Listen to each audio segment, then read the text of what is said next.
A'udzu billahi mineşşeytanirracim. Bismillahirrahmanirrahim.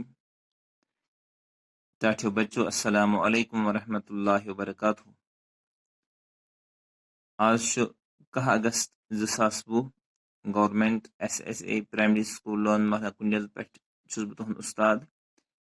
अजकिस यथ videos मज करना बह दुयमी जमात हन बचन तहज कशिर किताब हुंद सबक नंबर 4 अमुक उन्वान दोहन हंद नाव अमिक सवालात। गोब्रो तुह करो पन्ने किताब हुंद सफ़े नंबर 29 अत पे गोनुक सवाल जवाब लिखो।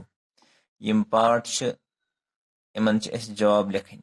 गोनुक पार्ट जुमा ब्रोह कुस वार आसान।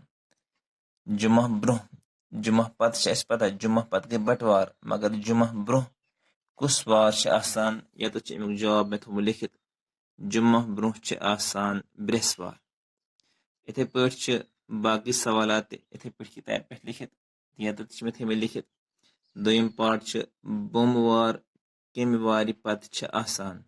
बोमवार कमि वारि पत आसान। बोमवार चंद्र वारि पत या बोमवार आसान चंद्र वारि पत।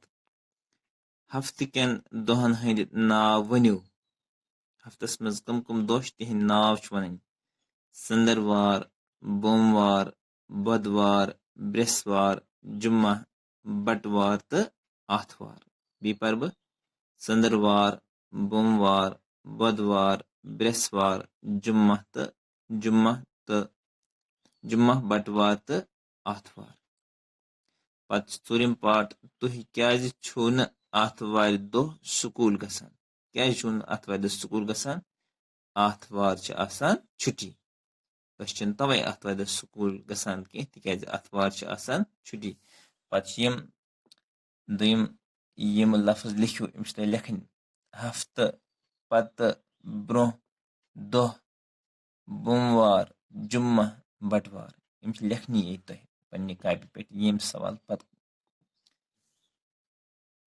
सत वोत अजुक वीडियो क्लास पन्निस इख्तितामस। गोब्रो बिहिव खुदायस सवाल। अस्सलामु अलैकुम।